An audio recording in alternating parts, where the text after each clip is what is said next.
Hello students, today we will start unit first, that is pharmaceutical analysis. इसमें ए portion में आपके pharmaceutical analysis है जिसमें इंट्रोडक्शन टू ड्रग्स के बारे में ये आपके हैं. तो आज हम स्टार्ट करेंगे इंट्रोडक्शन टू ड्रग्स के इंट्रोडक्शन के अंदर हम देखेंगे कि ड्रग क्या होती है, जिसमें हम देखेंगे कि what is drug, what is in a drug, how do drugs work, what do drugs do to the body और what happens to drugs in the body. ये सारे इसमें देखेंगे हम. तो ये हो जाएगा हमारा इंट्रोडक्शन ऑफ ड्रग. सबसे पहले हम लेते हैं व्हाट इज़ अ ड्रग. जो है ड्रग क्या है, ये आप सब लोगों को पता है कि ड्रग एक केमिकल है जो बॉडी में प्रोटीन के साथ इंटरेक्ट करके फिजियोलॉजिकल फंक्शन करता है. जब ये केमिकल सर्कुलेशन में एब्जॉर्ब होकर प्रोटीन के साथ बाइंड हो जाता है तो ये सेल की फंक्शनिंग को स्लाइटली चेंज कर देता है. जैसे ये अपने जो एंटी कैंसर की ड्रग होती है वो कैंसर सेल्स के सरफेस पर जो प्रोटीन मौजूद है उसके साथ में बाइंड होकर उन सेल्स को डेड हो जाए इस चीज़ को स्टिमुलेट करती है. इस केस में सेल की जो डेथ है वो physiological action of the drug है. ठीक है, यानी कि what is a drug? A drug is a chemical that interacts with protein in the body to affect a physiological function. This is the general idea behind all medicines. Once these chemicals are absorbed into the systemic circulation, they bind with certain proteins and this changes the functioning of the cell slightly. For example, anti-cancer drugs bind to proteins on the surface of cancer cells. This stimulates the cells to die. In this case, cell death is the physiological action of the drug.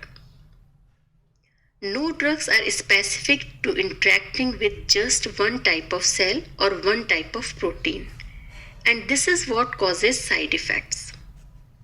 Again, using an anti-cancer drug as an example, the medication works by binding to very rapidly dividing cells, such as cancer cells. However, hair cells are also rapidly dividing and that is why one of the side effects of anti-cancer drugs is hair loss. अब हम देखते हैं what is in a drug. Drug के अंदर देखो क्या है कि वो केमिकल जो फिजियोलॉजिकल फंक्शनिंग को इफेक्ट कर रहा है वो ड्रग का एक्टिव इंग्रेडिएंट होता है. ठीक है, इसमें दो है इंग्रेडिएंट, एक्टिव और इनएक्टिव. तो वो केमिकल जो फिजियोलॉजिकल फंक्शन को इफेक्ट करता है वो तो ड्रग का एक्टिव इंग्रेडिएंट कहलाता है. ठीक है, इसके अलावा ड्रग में इनएक्टिव इंग्रेडिएंट्स भी होते हैं जो ड्रग को भरने का काम करते हैं.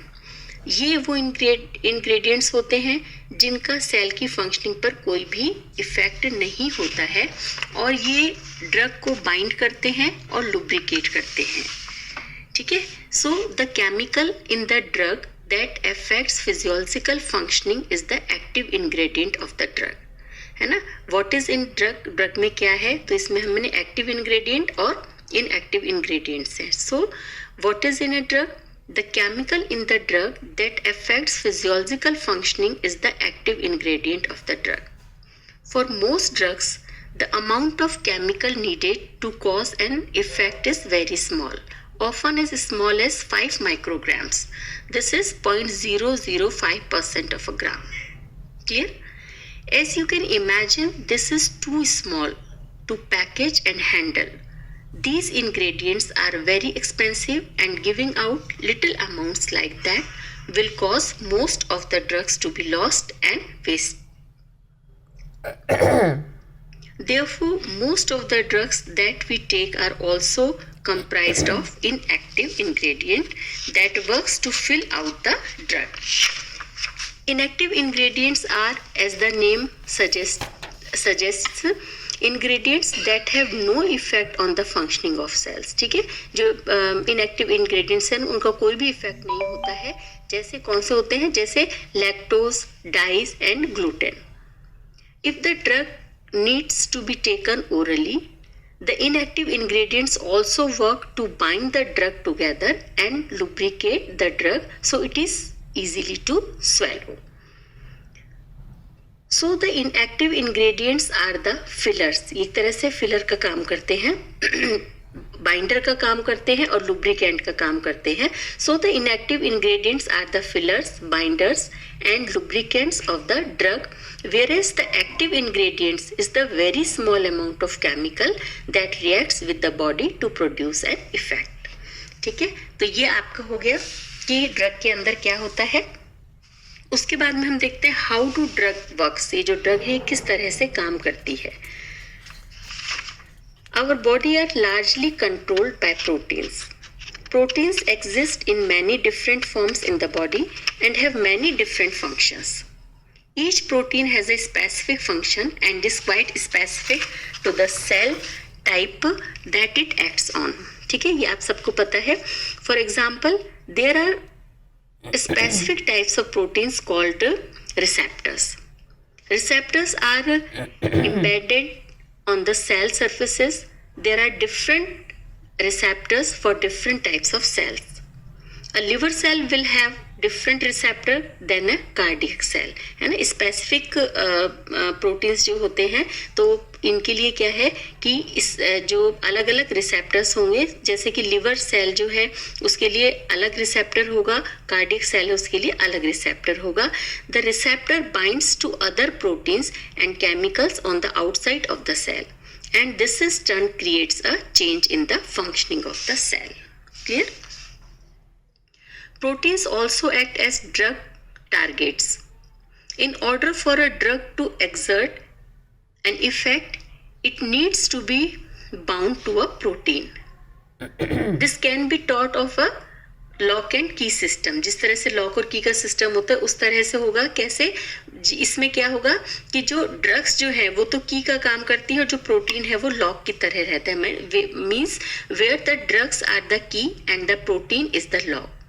Once the drug is bound in this lock and key mechanism, it can have one of two main influences over the cell.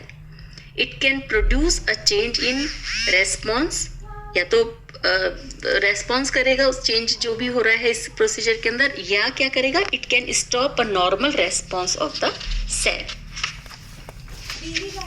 Drugs that produce a change in the cell functioning are called agonists.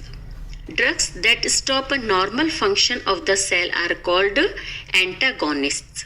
ठीक है, कि जो क्या करेगा कि जो drug produce a change in the cell functioning, जो change cell की फंक्शनिंग को चेंज कर देगा उनको तो हम क्या कहेंगे, एगोनिस्ट्स कहते हैं, और जो स्टॉप करेगा उसको एंटागोनिस्ट्स कहते हैं. क्लियर? अब हम देखते हैं what do drugs do to the body. Body में जो ड्रग्स जो हैं वो क्या करती हैं, जिसको कि once the drug is bound to a protein, it exerts a therapeutic effect on the body. This is, इसे हम क्या कहते हैं, फार्माकोडायनेमिक्स ऑफ अ ड्रग. ठीक है, कि अगर ये फार्माकोडायनेमिक्स क्या है कि अगर once the drug is bound to a protein, it exerts a therapeutic effect on the body. और ये जो प्रोसीजर है, ये जो प्रोसेस है, उसे हम फार्माकोडायनेमिक्स कहते हैं. क्लियर? अब इसके बाद में क्या है, what happens to drugs in the body. अब जो ड्रग है बॉडी में चलेगी, अब क्या होगा कि इसे हम क्या कहते हैं, फार्माकोकाइनेटिक्स कहते हैं. यानी pharmacokinetics is the study of what happens to drugs once they enter the body. ठीक है, तो इसमें क्या है ये आपको मालूम ही है. द मेन स्टेजेस इंक्लूडेड, सबसे पहले क्या होगा, एब्जॉर्प्शन होगा, उसके बाद में डिस्ट्रीब्यूशन होगा, उसके बाद में मेटाबॉलिज्म होगा. ठीक है, उसका, और फिर एक्सक्रीशन होगा. तो इसके अंदर फर्स्ट क्या होता है, द एब्जॉर्प्शन होगा, the absorption of the drug into the blood and across cell membranes to enter the cells. Second step क्या होगा, distribution, the distribution of the drug throughout the body. ठीक है, third क्या होगा, metabolism, the metabolism और break down of the drug.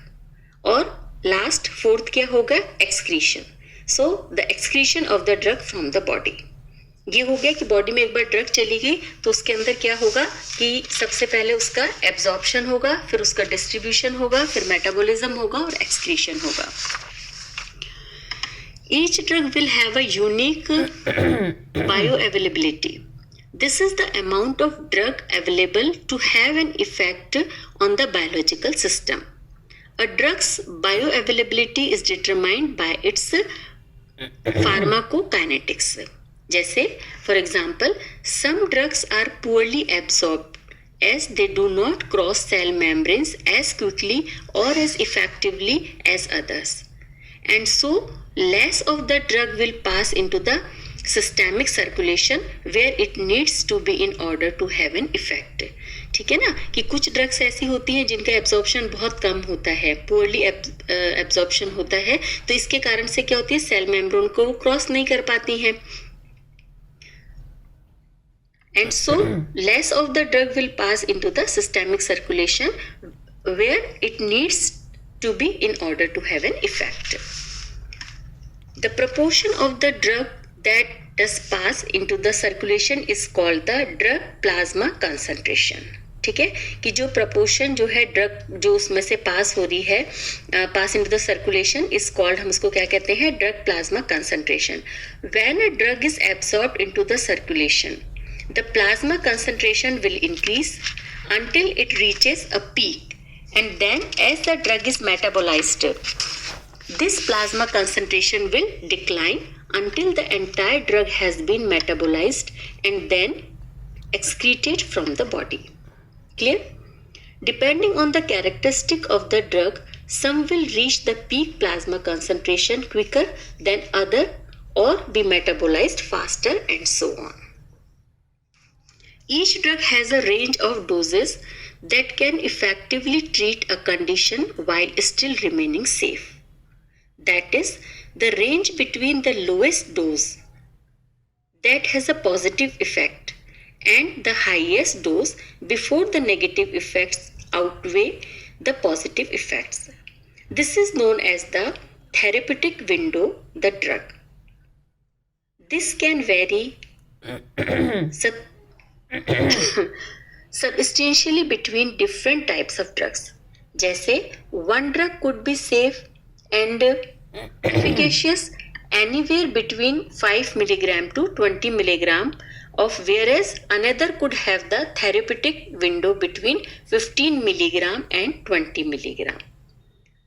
So in pharmacology, a drug is a chemical substance typically of known structure which when administered to a living organism produces a biological effect. A pharmaceutical drug, also called a medication or medicine, is a chemical substance used to treat, cure, prevent or diagnose a disease or to promote well-being. Traditionally, drugs were obtained through extraction from medicinal plants. ये आप सबको पता है कि medicinal plants जो है उनसे extract करते हैं ड्रग्स को, लेकिन आजकल ऑर्गेनिक सिंथेसिस भी होता है इनका, but more recently also by organic synthesis. Pharmaceutical drugs may be used for a limited duration or on a regular basis for chronic disorders. ये आप सब लोगों को पता है. सो ये है ड्रग का इंट्रोडक्शन कि जो ड्रग क्या होती है, जिसके अंदर हमने ये पॉइंट्स कवर करे हैं कि ड्रग की व्हाट इज ड्रग, ड्रग क्या है, what is in a drug, drug के अंदर क्या होता है, हाउ डू ड्रग्स वर्क, कैसे वो काम करती है, what do drugs do it the body के अंदर जो है ड्रग जो है कैसे काम करती है, और what happens to drugs in the body, और अगर बॉडी में पहुंच जाती है तो इसमें क्या होता है. ठीक है, तो ये हमने अभी पढ़ा ड्रग्स के बारे में कि इंट्रोडक्शन, कि इसका इंट्रोडक्शन क्या है. नेक्स्ट लेक्चर में हम पढ़ेंगे क्लासिफिकेशन ऑफ ड्रग्स, ड्रग्स को हमने किस तरह से क्लासिफाई किया है. क्लियर? Okay, thank you.